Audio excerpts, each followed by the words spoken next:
भारतीय जनता पार्टीच्या पहिल्या फळीतले किंवा भारतीय जनता पार्टीच्या आधी जनसंघाच्या आधीच्याही भारतीय जनता पार्टीचं जेव्हा बीजारोपण महाराष्ट्रात झालं त्यातले पहिल्या फळीतले नेते म्हणजे अण्णा डांगे. अण्णा डांगे यांनी भारतीय जनता पार्टी सोडली होती, मात्र ते आता पुन्हा भारतीय जनता पार्टीमध्ये दाखल झालेले आहेत. आणि भारतीय जनता पार्टीमध्ये दाखल होत असताना त्यांनी भारतीय जनता पार्टीचेच मूळ सदस्य असलेले गोपीनाथ मुंडे आणि प्रमोद महाजन यांच्यावरती गंभीर आरोप केलेले आहेत. या संदर्भात आपण भारतीय जनता पार्टीचा सांगोपांग अभ्यास असलेले नेते प्रकाश महाजन यांच्याशी बोलणार आहोत. काका, अण्णा डांगे काल भाजपमध्ये आले, काय वाटतंय? नाही, अण्णा डांगेंनी भारतीय जनता पक्षात जावं, भारतीय जनता पक्षाने त्यांना घ्यावं, हा त्या पक्षाचा प्रश्न आहे. वैयक्तिक मला त्याच्यावर काही बोलायचं नाही. मी आज एवढ्यासाठी बोलतोय की अण्णा डांगेसारख्या ज्येष्ठ नेत्यांनी जे लोक आज हयात नाहीत त्यांच्यावर काही गंभीर आरोप केले. आणि त्यातील प्रमोद महाजन हे तर माझे मोठे भाऊ होते आणि स्वर्गीय मुंडे हे माझे लहान मेवणे. त्याच्यामुळं रक्ताचा आणि नात्याचा संबंध या दोघांशी असल्यामुळे मला थोडी काल त्यांची ही सगळी वार्ताहर परिषद ऐकून थोडं वाईट वाटलं. अर्थात आजूबाजूला जे भारतीय जनता पक्षाचे नेते बसले होते ते अलीकडच्या काळातले म्हणजे 20-22 वर्षात पुढे आलेले आहेत. त्यांना फार मागचा इतिहास असं माहीत असण्याचं काही कारण नाही. जनसंघ किंवा नंतर भारतीय जनता पक्ष ज्यावेळेस स्थापन झाला त्यावेळेस माननीय उत्तमराव पाटील, मोतीरामजी लहाने, नागपूरचे मानकर, शोभाताई फडणवीस किंवा माननीय देवेंद्रजीचे वडील गंगाधर फडणवीस, पुण्यात डॉक्टर लेले जोशी, अशी बरीच मंडळी त्या काळात होती. फरांदे सर होते, अण्णा डांगेसुद्धा सोबत होते. आणि या सगळ्यांनी त्यावेळेस जनसंघाची सुरुवात केली. आणि त्याच्यानंतरच्या ह्याच्यात प्रमोद महाजन वगैरे 73 पासून त्याला जोडले गेले. मला असं वाटतं की त्या काळातसुद्धा पक्षात जी काही संधी निर्माण होईल त्या संधीत पहिला मान ज्या लोकांना देण्यात आला त्यात मला वाटतं अण्णा डांगे सुद्धा होते. म्हणजे पक्षाने त्यांना 3 वेळेस MLC केलं, विधान परिषदेवर पाठवलं, विधान परिषदेचा विरोधी पक्ष नेता सुद्धा केला. त्यावेळेला MLC होण्या इतपत परिस्थिती होती भाजपची. परिस्थिती थोडी अवघड होती, पण गणित जुळवून आणणारे म्हणजे मोठ्या अभिमानाने आणि नम्रतेने मी सांगू इच्छितो की ते प्रमोद महाजन आणि गोपीनाथ मुंडेच होते. ते सगळं जुनं व्हायचे. सूर्यभानजी वाडणे सारखा अध्यक्ष त्यावेळेस लाभला होता. म्हणजे ही सगळी जुनी जाणती मंडळी होती. त्यांनी या 2 तरुण नेत्याच्या कर्तृत्वाला वाव दिला. प्रत्येक वेळा पक्षात येणारी नवीन संधी ही मलाच मिळाली पाहिजे असा आग्रही मागणी करणाऱ्यापैकी अण्णा डांगे होते.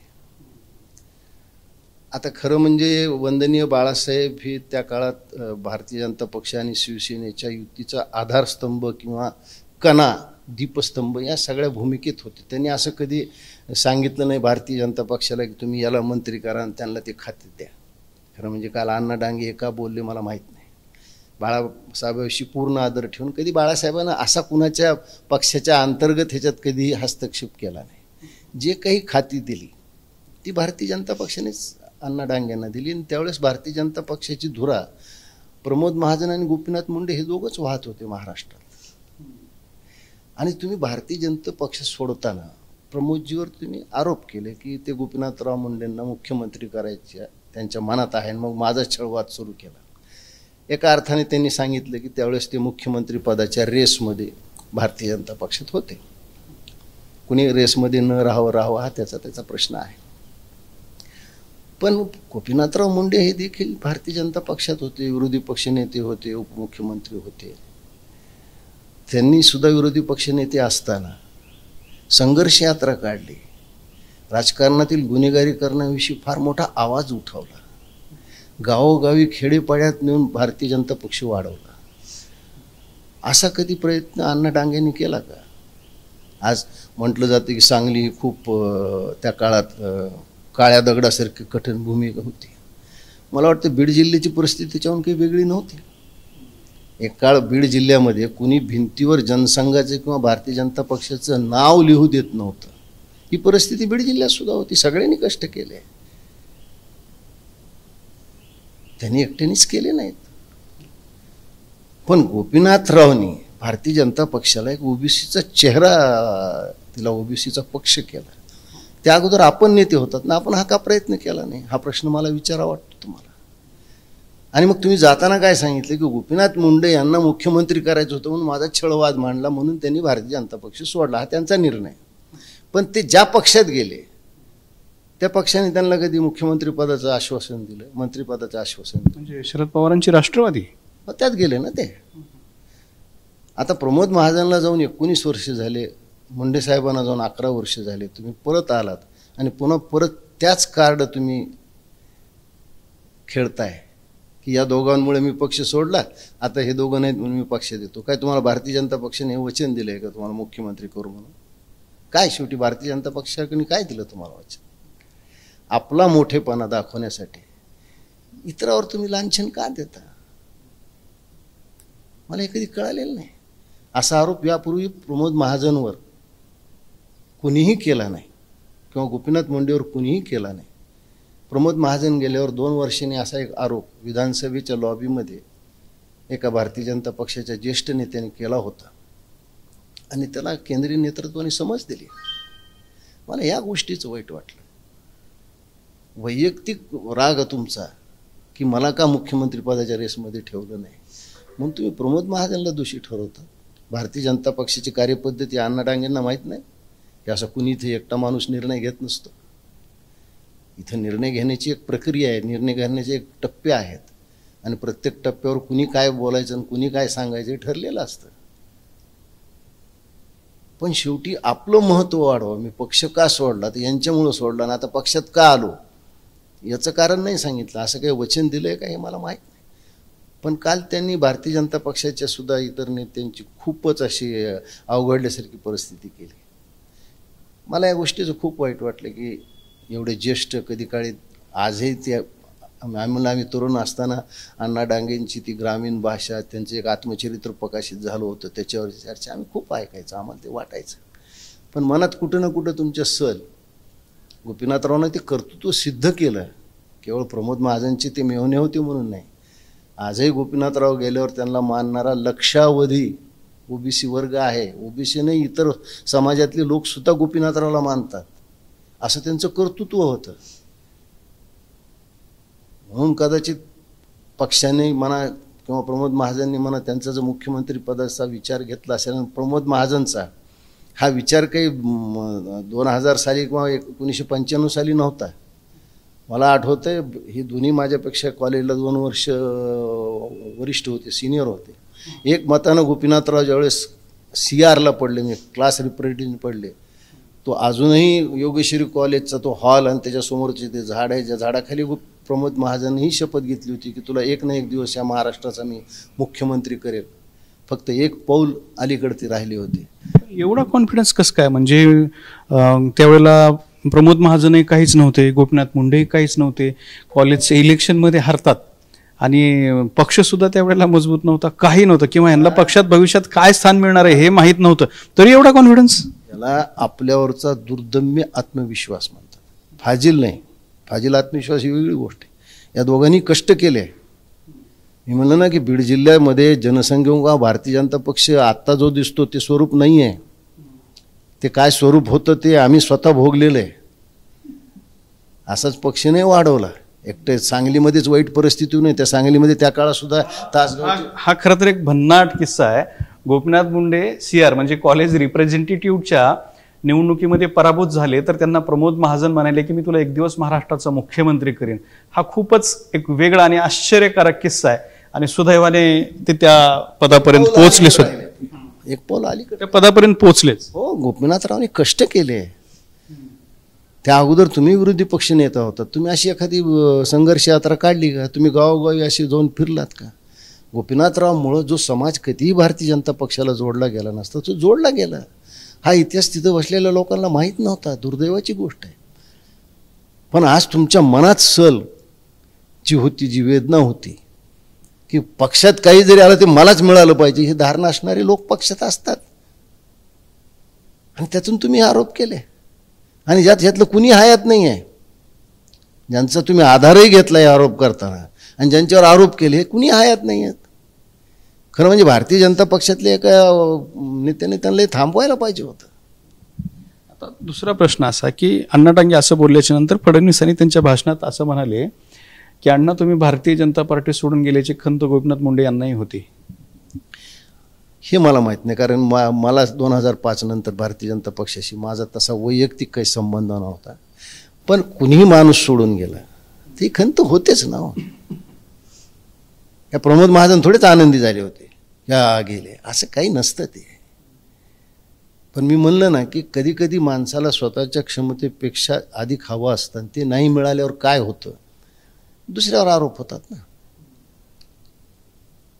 मी प्रमोद महाजनला सुद्धा एखाद्या सकाळी सांगण्यात आले की तुम्ही राजीनामा द्या केंद्रीयमध्ये, त्यांना द्यावा लागला. पक्षाची पद्धत आहे. भारतीय जनता पक्षात एक प्रकारची शिस्त आहे, निर्णय प्रक्रिया आहे, त्यांना माहिती आहे ना. तरी पण त्यांनी काय आज आरोप केले. आज 19 वर्ष प्रमोद महाजनला जाऊन झाली, ते काय उत्तर देणार इथे येऊन. आणि त्याच्यात सुद्धा मखलाशी अशी केली की नंतर गोपीनाथरावला थोडा सॉफ्ट कॉर्नर दिला. कारण प्रमोद महाजनच्या बाजूने कोण बोलणार. आधीच प्रमोद बिचारे महाजन पडले ब्राह्मण, त्यांच्यावर आरोप करायला तर सोपं आहे ना. ब्राह्मण असण्याची एवढी खंत आहे का? असे कुणी आरोप केल्यावर खंत होते. खंत असण्याचं काय कारण. माझ्या हातात किंवा आमच्या हातात थोडंच आहे, कुणाच्या हातात काय असतं आपण कुठल्या जातीत धर्मात जन्म घ्यावा, ही खंत नाही आहे. पण ज्या प्रमोद महाजनमुळं वडाळ्यामधलं ऑफिस नरिमन पॉईंटला जातं, हे कुणाचे कष्ट आहेत. आज भारतीय जनता पक्ष जेवढ्या मोठ्या प्रमाणात आहे ते काय प्रमोद महाजन एकट्याच्या कष्टावर आणि एकट्याच्या वैयक्तिक संबंधावर रामभाऊ माळगीसारखी एवढी मोठी प्रबोधिनी ज्याला जगात नाव आहे, तिथं कुणीही महाजन ट्रस्टी नाही. ती पक्षाचीच देणगी. मला वाटतं अलीकडच्या काळात आमच्या मोठ्या वहिनी म्हणजे मिसेस प्रमोद महाजन सुद्धा सदस्य नसाव्या, मला आता माहीत नाही. गोपीनाथराव मुंडे नंतर कुणी नाही. अशा तुम्हाला का माहीत नाही, तुमचा मोठ्या वहिनींशी काही संपर्क नाही का? नैमित्तिक होतं, असं दैनंदिन संपर्क होण्याचं काही कारण नाही. पण मला सांगा, असं निस्पृह जिथं काम केलं, पक्षासाठी काम केलं, त्या माणसावर तुम्ही हे आरोप करावे की मुख्यमंत्री पदामुळं माझा छळवाद केला. एका सासू सुनेचा छळवाद होता काय? आता दुसऱ्या प्रश्नाकडे वेधतो मी तुम्हाला. अण्णा डांगे तिथंच त्याच कार्यक्रमात असे म्हणाले की प्रमोद महाजन यांना वाटत होतं की ते पंतप्रधान होणार आहेत आणि त्याचं वारं त्याची पूर्ण मुलाखत माझ्याकडे आहे. अटलजीला कुणीतरी हा प्रश्न विचारला की तुमच्या, पण ते बोलले अटलजींना वारच विचारले. अटलजींनी प्रमोद महाजनांसह 3-4 जणांची नावं घेतले आणि त्याच्या पुढे अण्णा डांगे म्हणाले की त्यांना वाटत होतं प्रमोद महाजनांना की आपण पंतप्रधान होऊ. हे पहा, प्रमोद महाजनने ही इच्छा, ही त्यांची काय केंद्रीय पातळीवर आपण नेतृत्व करावं, ही त्यांची इच्छा आजची नव्हती. मला वाटतं तुम्ही प्रसिद्ध लेखक, विचारवंत, संपादक सुरेश द्वादशीवारचं जर तुम्ही तारांगण पुस्तक वाचलं तर त्यांनी त्या जेलमधला तो किस्सा लिहिला आहे की सोलापूरचे कुणी चांगले भविष्य सांगणारे होते. त्या काळात प्रमोद महाजनने त्यांना 75-76ला प्रश्न विचारला होता की मी देशाचं पंतप्रधान होईल का नाही ते सांगा. तो किस्सा त्यांनी आपल्या पुस्तकात लिहिलेला आहे. आणि ते काय चूक आहे. एखाद्या पक्षात काम करतं, जसं अण्णा डांगेला वाटत होतं आपण मुख्यमंत्री व्हावं, ही काही चूक नाही ना. ही भावना काय, जो पक्षात काम करतो त्याला वाटतं ना सर्वोच्च पदावर जावं. जो एखाद्या कार्यालयात काम करतो, एखाद्या विभागात, त्याला असं वाटतं ना या कार्यालयाचा प्रमुख मी व्हावं. ही तर काय झाला मानवी स्वभाव आहे. त्यात वाईट काय आहे, वाईट गुण नाहीच आहे तो. पण त्याच्यासाठी जे कष्ट घ्यावं लागतात, इतराच्या दयेवर मला मिळालं पाहिजे किंवा माझी जात आहे म्हणून मला मिळालं पाहिजे, असा कधी त्यांनी अभिनिवेश ठेवला नाही ना. त्यांनी कष्ट घेतले, त्याचे सिद्ध करण्याचा प्रयत्न केला. थोडे बहुत यशस्वी झाले, थोडे बहुत अपयश आले, हे सगळं चालत असतं ना जीवनात. पण मला हा शेवटचा प्रश्न आहे की आज ज्या कारणासाठी अण्णा डांगेंनी भारतीय जनता पक्ष सोडला, आज भारतीय जनता पक्षाने त्यांना काय शब्द दिला, एकदा त्यांनी जाहीर करावं की मुख्यमंत्री करण्याचा शब्द दिलाय का, कारण त्यासाठीच ते पक्ष सोडून गेले होते. एक शेवटचा प्रश्न, भारतीय जनता पार्टीची आजची परिस्थिती पाहता आणि एकंदरीत भारतीय जनता पार्टीचा ग्रहमान अनुभव पाहता अण्णा डांगेंना भविष्य काय वाटतं तुम्हाला भाजपमध्ये? मी काय सांगू मला माझंच भविष्य माहित नाही, मी त्यांचं भविष्य काय सांगू. भाजपचा अभ्यास आहे म्हणून तुम्हाला हा प्रश्न. भाजपचा अभ्यास नाही. भाजप एक असा पक्ष आहे जिथं कुणी एक व्यक्ती निर्णय घेत नसते. त्याच्यावर मात्र संघटनेचं म्हणजे राष्ट्रीय स्वयंसेवक संघाचं लक्ष असतं. प्रत्येक निर्णय हा प्रत्येक टप्प्यावर तपासून पाहिला जातो आणि मग तो निर्णय घेतला जातो. त्याच्यामुळे मी काय सांगू त्याच्याविषयी, आपल्याला काही माहीत नाही. त्यांना चांगलं भविष्य मिळावं, त्यांच्या मनोकामना पूर्ण व्हाव्या ह्याच आपण ईश्वराजवळ प्रार्थना करू शकू. आता त्यांचे 2 जे ग्रह होते ते तर आता भारतीय जनता पक्षात नाही आहेत, त्याच्यामुळे त्यांना तशी अडचण यायला न पाहिजे असं मला वाटतं. तर हे होते प्रकाश महाजन यांनी अण्णा डांगे यांनाच प्रश्न विचारलाय की ज्या कारणावरून तुम्ही भाजप सोडली होती आता त्याच कारणावरून तुम्ही भाजपमध्ये आलात का, किंबहुना भारतीय जनता पार्टीने तुम्हाला आता मुख्यमंत्री करण्याचा शब्द दिलाय का, असा प्रश्न प्रकाश महाजन यांनी विचारला. कॅमेरामन हर्षल निकम सोबत दत्ता कानवटे, TV9 मराठी, छत्रपती संभाजीनगर.